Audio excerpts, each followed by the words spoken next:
Beef Reviews is usually voiced by Clint Maximus, who is my co host in our weekly podcast. He voices the reviews first because he is a radio host, so talking comes naturally to him, and I'm also Lebanese. My accent might sound heavy for some people, but he is swamped with work, so you got me this time. With all that said, let's talk about Assassin's Creed Valhalla. So, the story starts off with Kid Ivor joining his father's hall to get his arm ring. As he celebrates, his village is raided, which results in his parents being murdered. Luckily, Ivor is able to escape with his brother Sigurd. Then you get prompted with the menu, lets you pick between male, female, or hybrid of the two, where the game cycles between them as the story progresses. I picked the hybrid option just to see how well it is implemented in the story. Years later, you take revenge on your parents' killer with the help of your brother and the Brotherhood, who show you the way of the assassin. Your adoptive father pledges his fidelity to King Harald to bring peace in Norway. Sigurd is angry by this decision because his birthright is robbed and does not want to live under Harald's rule. He decides to leave Norway with Ivor with a group of people to start his new kingdom in England. As previous titles go, there is a present-day narrative to further along the roar of the series. It adds a bit of interest to the overall plot and sparks curiosity for fanatic AC fans. So for the uninitiated, all you need to know is that Abstergo Industries invented the machine called the Animus that allows you to tap into DNA of your ancestors, unlocking secrets from the present. I really did enjoy the story because maybe I love Vikings, but I did love watching the stories of my people grow and expand to my settlement. There's a lot of character development and charm brought into it. This is all while you're trying to find your own path into Brotherhood. There's a lot more to the story. A lot of Norse mythology is involved, but I do not want to reveal any major spoilers, but trust me when I say that there will be a lot of twists and turns and surprises. The mini side quests are equally as good.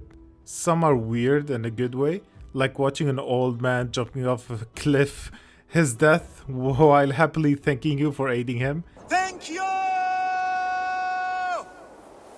All of them are unique. Yes, they may cover up as fetch quest stories, but it's well put to make them entertaining. There are also a lot of side activities like drinking. You can play Orlog. Orlog is really fun. It's a strategy dice game of diplomacy, conflict, and conquest. I spent way too much on that. You can get tattoos on your body. The most weirdest one yet is flighting, where you basically have a duel of pawns and try to outwit the opponent. It is basically a rap battle in the Viking era. Strangely enough, it works and it's hilarious. Plus it increases your charisma, which expands more dialogue options for upcoming missions. I am Fergal the Faceless, and I am clever and strong. But you're not. You're ugly and weak, and you're a big smelly coward. You're probably too scared to even face me, now that I think about it. Sorry, have you started? Yes, obviously. I said you're probably too scared to face me. It's the weakest attempt I've yet heard to disgrace me. Everything you do in this world has a purpose to further along your character's build stats, may it be in combat or other miscellaneous purposes. Quests work a bit different now. You need to focus what the objective is about because there won't be any mission icon leading you the way. For example, there was one quest where a farmer had a rat infestation on his field. I tried to kill the rats in several ways. I tried to burn them, cut them with my axe, but nothing worked. Then I realized on my way to the farmer, I met with the cat lady, so I went back to speak with her and convince her to use her cats to get rid of the rats. But I couldn't have done this if my charm wasn't high enough to convince her in the first place. Situations like these make Valhalla feel connected with everything you do in the world. If I haven't done some flighting, I wouldn't have had enough charisma to finish the quest in the first place. This gives a lot of importance to your time spent doing activities in the game, and not just checkmarking all the icons in the map. So let's talk about gear. weapons and armor loot is more scarce this time around, the game emphasizes on quality rather than quantity. If you are particularly fond of a certain armor set because of its perks, you can definitely stick to it. Even armors found in the early stages of the game can be upgraded and enhanced to still be powerful enough to carry through till mid-game or even end-game. The Ubisoft formula of shoving in too many Ubisoft things to do on the map is reduced by a lot, which is a good sign because collectibles are now way more important to find and neatly hidden away, a bit more clever than previous titles. Yes, there are some treasures that you can find up in the open, but the more important ones are hidden quite nicely. A bit of puzzle solving is needed to find interesting loot, such as breaking boxes or vases you see. They can be hiding a passage or contain small treasures. Some treasures are hidden behind barred door. There could be multiple ways to access it. Find another entrance or shoot the wood plank blocking the door through a window, or climb the roof to break a window, so on and so forth. All these puzzle solving makes things a bit more compelling than previous titles. Assassin's Creed Valhalla is an action RPG laid with multiple skill trees, damage hit points and equipment with various statistics. The skill tree is broken up into 3 overlapping branches: stealth, melee and range. The hunter abilities are mainly tied to Ivor's archery performance, and I do say mainly because even though following down the line of a ranger, you will certainly gain more archery boost, but the skill tree does break up again to stealth and melee. If you choose, you can keep following the range route or go try out a different route.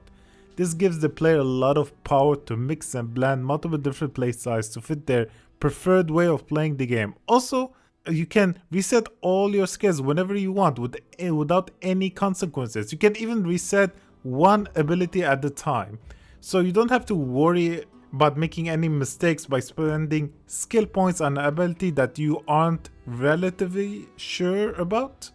Also, based on your playstyle, make sure to look at the stats and perks of your gear to optimize your damage and strategy. Each weapon and gear has an associated trait to Raven, Wolf, or Bear that can be enhanced from the skill tree. Let's talk about combat. The combat lightly clones the Breath of the Wild / Dark Souls mechanics, where you're footing and using your space to move in and out of fights with precision are crucial. Combat does feel a bit floaty at times, but you will get accustomed to it eventually. Boss fights can be interesting at times, especially when you have multiple phases to go through and you are forced to change your strategy. Also note the health bar does not regenerate by itself anymore. Instead, you consume rations to refill it, and the maximum amount you can restore is indicated on the heart icon next to the bar. Of course, you can upgrade how many rations you can carry. As a Viking, one of the main activities you do is raiding. You blow your horn to ready your men for a raid and charge your enemies with full force in open battle. There's no secret that the Assassin's Creed has become less of a focus and more of a side thought. And raiding from village to village, butchering every enemy, takes itself even further away from what the series used to be. I also met with a persistent bug where sometimes the assassinate icon does not show up while you are sneaking behind enemies or standing above them. You need to go back and forth, wiggle your character around for the icon to finally show up so you can initiate the kill animation. This issue also makes me abandon to stealth my way in the game and just go full brute force. For me, the best part of the game was the settlement. If you wanted to thrive, your clan must forge alliances. Once you complete certain tasks for a potential ally, other territories will be made available.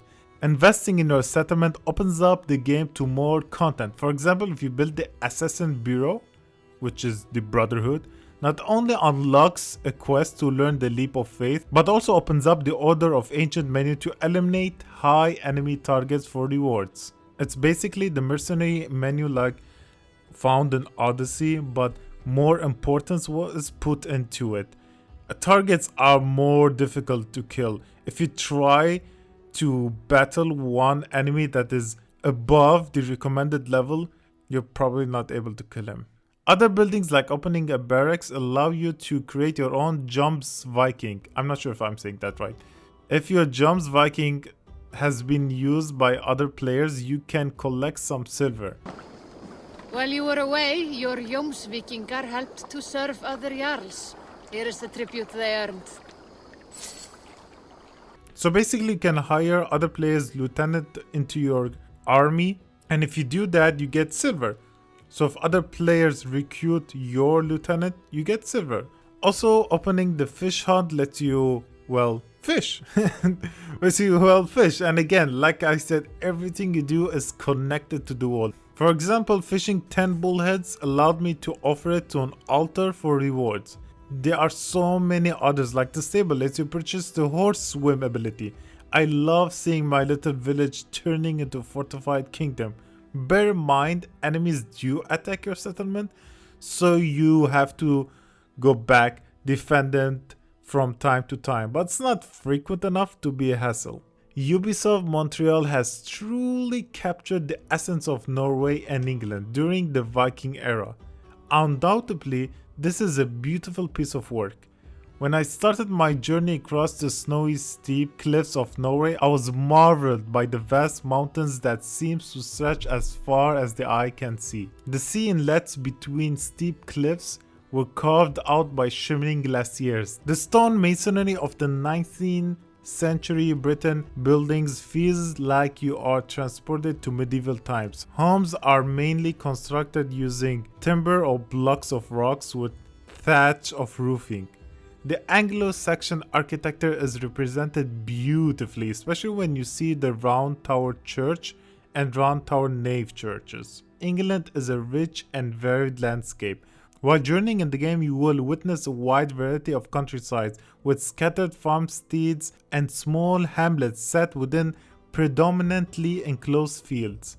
Ubisoft always nails it when it comes building a believable world based on ancient historical times, and Valhalla does not disappoint.